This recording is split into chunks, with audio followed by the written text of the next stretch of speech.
So when they saw a man completely wrapped up, enveloped in a garment, فَسَلَّمَ Musa, so Musa said salam to him, فَرَدَّ عَلَيْهِ, so he responded to him, فَقَال, and he responded to him by saying, وَأَنَّا بِأَرْضِكَ السَّلَامِ, and how do you people say salam where you come from? You just say salam, you don't introduce yourselves? So the man kind of was a little bit aggressive and said, this is it, this is all the salam you guys do where you come from? أَنَّا بِأَرْضِكَ السَّلَامِ. And notice he doesn't say وَأَنَّا بِأَرْضِكُمَا السَّلَامِ. It's as though Musa alayhi salam has already grabbed the fatah and said, let me do the talking. And now he's getting put in his place a little bit. قَالَ أَنَا Musa. I said, oh, okay, I get what you're saying. I'm Musa. Assalamu alaikum, I'm Musa. I'll introduce myself properly. قَالَ Musa bani Israel. Musa from the children of Israel. Musa of Bani Israel. It's mudaf ilayh. Musa bani Israel. Okay. Typically a proper name is not used as a mudaf, right? But you know in Old English, I am David of Camelot or something. You know? So they use of instead of from. Like nowadays you say, I'm Mike from Chicago. Like, you know, you don't say I'm William of Dallas. You don't do that. You say from. But in Old Arabic and old languages, you use a lot of, right? So Musa of Bani Israel, قال نعم. أتيتك لتعلمني مما علمت رشدا. I came to you so you could teach me from what you've been taught in terms of uprightness and guidance. قال يا موسى. He said, Musa, إني على علم من علم الله. I am committed and I'm committed to knowledge from within the knowledge of Allah. علمنيه الله لا تعلمه. That Allah has taught me that you don't know. Allah has taught me that you don't know. وأنت على علم من علم الله. And you are committed to knowledge, some knowledge, from within the oceans of knowledge of Allah. علمكه الله لا أعلمه. That Allah has taught you that He hasn't taught me. I don't know it. Which means Allah has given you Torah, Allah has given you revelation. I haven't received that revelation. But Allah has taught me some other things that you never learned. قال هل أتبعك. So He says, can I follow you? قال إنك لن تستطيع معي صبرا. You're certainly not going to be capable of patience with me. وكيف تصبر على ما لم تحط به خبرا. And how can you be patient over something you haven't encompassed, you don't have full news of? In other words, I was telling you before, his assessment of Musa alayhi salam is that he cannot be patient over partial information. Okay? Which goes back to actually one of the earlier incidents in the life of Musa alayhi salam too. All the information isn't there and he became upset at the Israelite being attacked. Right? And he took action and he wasn't able to bear just standing there and watching. Right? Anyhow, so the narrator says from here, لم تحد به خبرا قال ستجدني إن شاء الله صابرا ولا أعصي لك أمرا فانطلقا. All of that until they wrecked the ship. He recited all of that. The Prophet recited all of those ayat in this place. فانطلقا, so they moved forward. يمشيان على ساحل البحر, walking along the coast of the sea. فمرت بهما سفينة, so a ship passed by them. كلموهم, they called out to them, spoke to them. أن يحملوهم, that they can be boarded on. Can we board on to your ship, guys? فعرفوا الخضر, so they recognized Khidr. This is the first time we're hearing his name. So they recognized Al-Khidr. فحملوه بغير نول, so they let him board on without any نول. نول means compensation, any fee. Okay. فلما ركب في السفينة جاء عصفور. So when they boarded onto the ship, a bird came, a sparrow, literally a sparrow came. فوقع على حرف السفينة, so it sat at the very edge, at one of the bottom edges of the ship.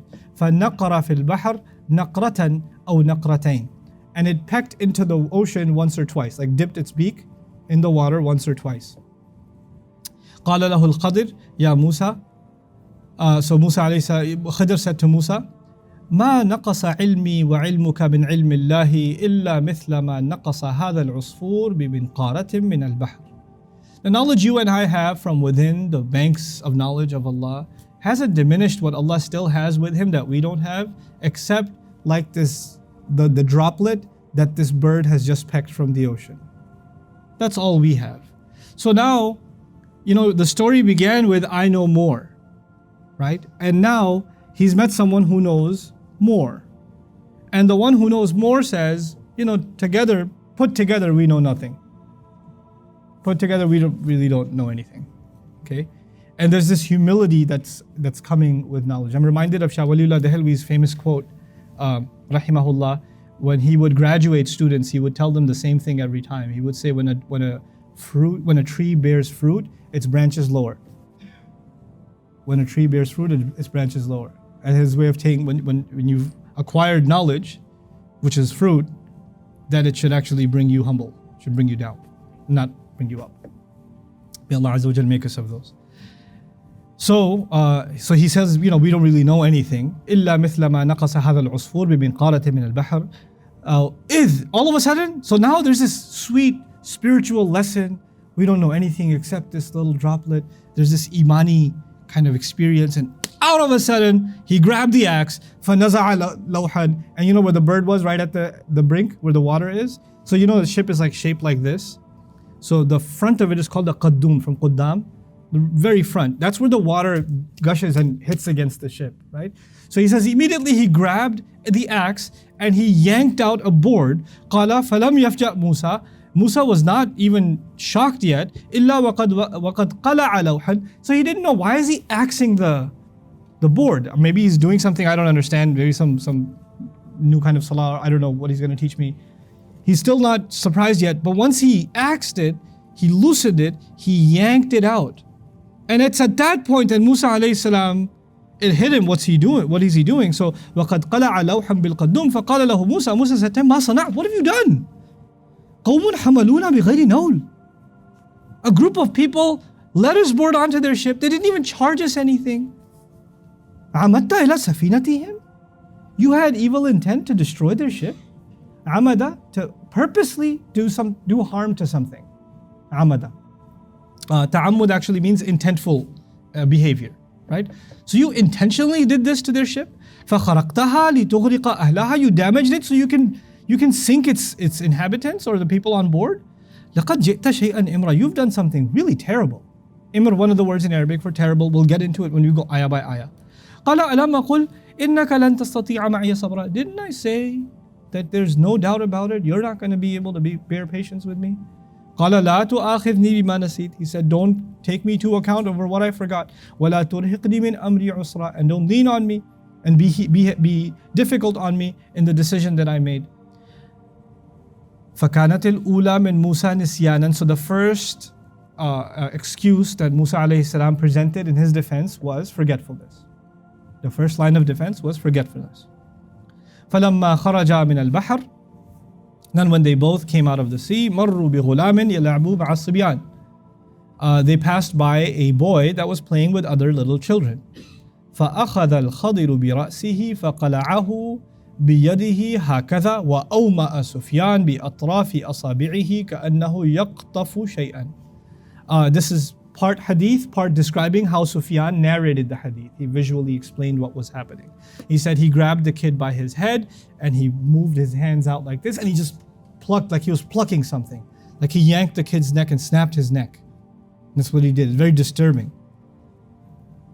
And then فَقَالَ لَهُ مُوسَى قَتَلْتَ نَفْسًا زَكِيَّةً بِغَيْرِ نَفْسٍ. What have you done? You killed a pure person, a pure soul, without him having committed murder. You've done something completely unheard of. قَالَ أَلَمَ قُلْ لَكَ إِنَّكَ لَن تَسْتَطِيعَ مَعِيَ صَبْرًا. Didn't I iterate to you that no doubt you are not going to be able to bear patience with me? قَالَ إِن سَأَلْتُكَ عَنْ شَيْءٍ بَعْدَهَا فَلَا تُصَاحِبْنِي. He said, if I were to ask you anything after this, after it, don't accompany me. قَدْ بَلَغْتَ مِن لَدُنِّي عُذْرًا. You have now reached whatever udhr, whatever excuse on my end, you are fully justified in letting me go, basically. That's what udhr means. Udhr in Arabic, not just used for excuse like al-ma'adhiru makadhib. I'm reminded of the words in Surah Al-Mursalat, udhran aw nudhra, right? Those words are very powerful because Allah takes an oath, right? He takes an oath by winds, winds that do different kinds of things, winds that can pluck trees out of the earth, and then winds that bring clouds. And the contrast is that winds can kill and winds can give life, right? And as a result, winds are a means for human beings to reflect that the creation and the gifts Allah has given you can be a source of your destruction and can be a source of your benefit. Water is life, but water can kill. Wind gives life, wind can kill. Revelation, if benefited from, gives life. Revelation, if disregarded, will kill. You know, Allah says, like a narration says, إِنَّ اللَّهَ يَرْفَعُ بِهَذَا الْقُرْآنِ أَقْوَامًا وَيَضَعُ بِهَا آخَرِينَ أو بِهِ آخَرِينَ. Because of this Quran, Allah raises some nations and puts some nations down. That's because of the word of Allah too, right?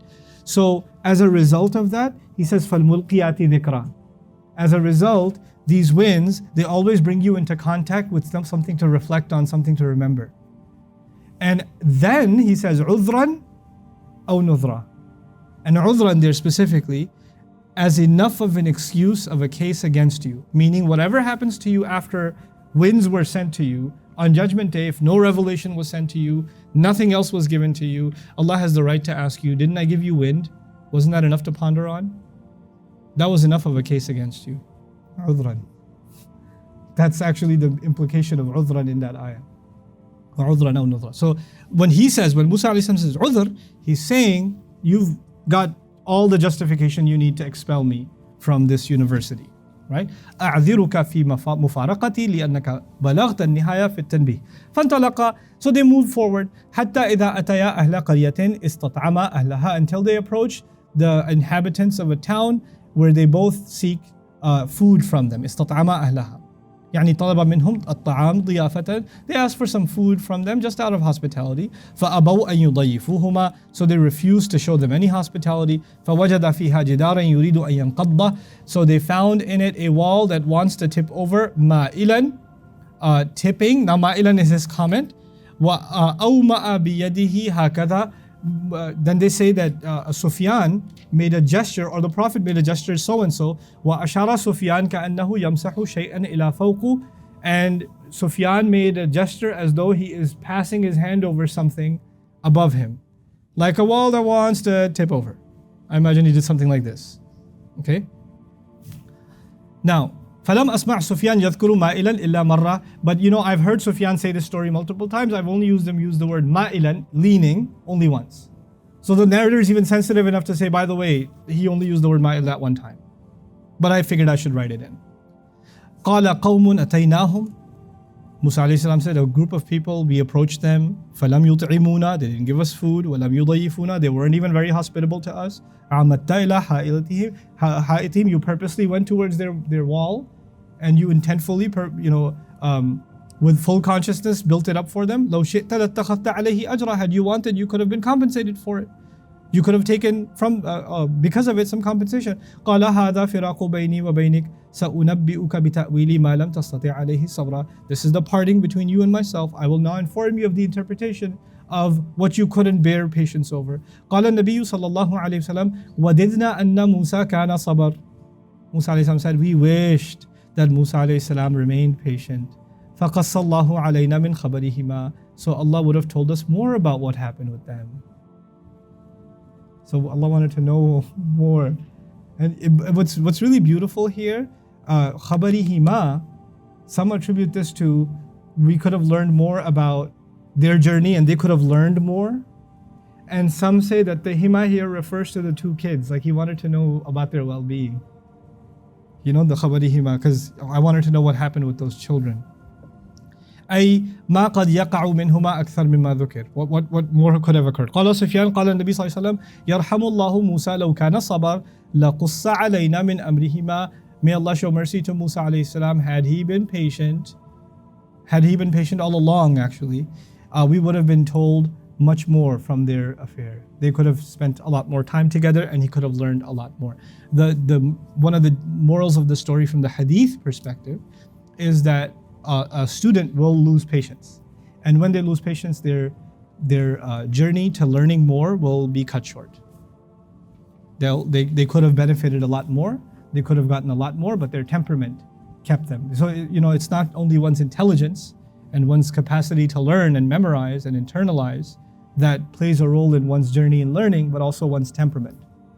You know, one's patience with their teacher, and one's ability to accept, look, I don't understand everything. And if you tie the themes of the story as narrated in this hadith together, you come away with some very beautiful conclusions. In the beginning, you're told that everything we know is just a drop in the ocean, right?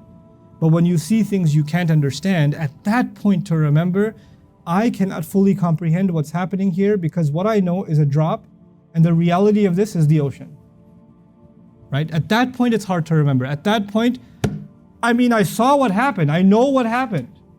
How could this be the case? Like at that point, you don't want to accept that you don't know the whole story. It's too difficult to see something, to have some knowledge, and accept that you don't know everything. That's really, really hard to do. In my last khutbah, Colleyville, I actually spoke along these lines. It's another, and that's more, it's not even about learning, the journey of learning, but about passing judgment, which is related, right? You don't know the entire story. There's always somebody who knows more, even if you've seen something happen in front of your eyes. And that's why even the ayah, فَوْقَ كُلِّ ذِي عِلْمٍ عَلِيمٍ, above everybody who possesses knowledge is somebody, a knowledgeable one, right? And a fully knowledgeable one. Alim could be about kamal, fully knowledgeable. Someone who has the full story.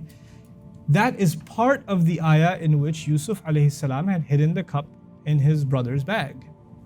And he had done so, if you didn't know the whole story, you would think he schemed, he lied, he conspired, he falsely arrested. Like there's a lot of bad conclusions you'd arrive at. And don't say Yusuf, put somebody else in his place and say one of the students put one of their wallets in somebody else's bag and got them arrested. You would not find that to be an acceptable course of behavior. We would all pass judgment. Don't try it as an attempted tafsir of the ayah. Please don't try that. But if you did do that, it would be really easy to say, this is what happened. And if somebody says, you don't know the whole story. Yeah, you're always saying you don't know the whole story. It's on camera. You saw it. We know what happened, So when you see something, it's just too hard to accept. I don't know what's behind the scenes. I don't know what prompted this behavior, And that's kind of along the lines of what happens in this story. What's happening in front of him is so intense.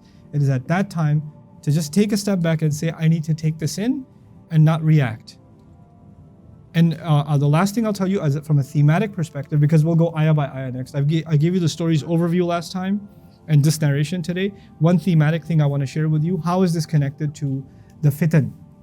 Because the surah is connected to the fitan of the future, the trials that the ummah will face in its future. One of the most difficult things that the ummah will have to learn is to face harsh realities. And every time we face them, we're going to say, why is this happening to us? What's the point of this? This is so unfair. And we're going to get overwhelmed with grief and frustration. And it is at those points that we're going to have to say, just like the mentor to Musa alayhi salam was telling him, you just don't have enough patience to bear. You're just, you see an injustice around you and you just question immediately, why is this happening? We need to fix this right away and take action right away. Hold on. You need to understand that when these fitan are happening, and the Prophet ﷺ would describe towards the end of times, the blood of Muslims is going to be shed and injustice will be widespread. And as a result, by the way, because of this injustice, I can't believe this happened in my own lifetime. When I was first learning about Surah Kahf in the 90s, right? In the 90s when I was first learning about it, one of my teachers told me, that a time will come, the Prophet would describe a time will come where people will be, because of these fitan, his analysis was because of these fitan, people will start questioning their iman altogether. Like things on the Muslims will be so difficult, somebody might even come along and say, if we were really on the truth, committed to the truth, and Allah is on our side, all of this wouldn't be happening to us. I don't even want to be Muslim because all of these things that are happening to us.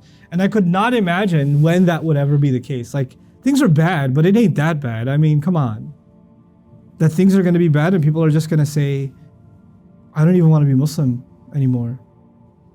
Things were like, I don't want to tell people I'm Muslim because I want to fit in. There used to be that. I don't want to look too Muslim. There used to be that. But I don't want to be Muslim. I couldn't imagine. Now when you say this, you don't have to imagine.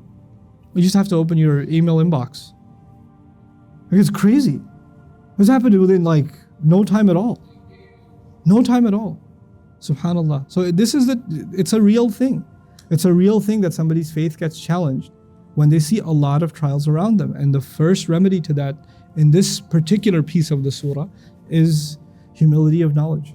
Just one recognizing I don't understand everything and being content with that. and not losing patience over that. May Allah Azza wa Jal make us among the patient and among those who Allah continues to open the doors of wisdom for. Barakallahu li wa lakum. Assalamu alaikum.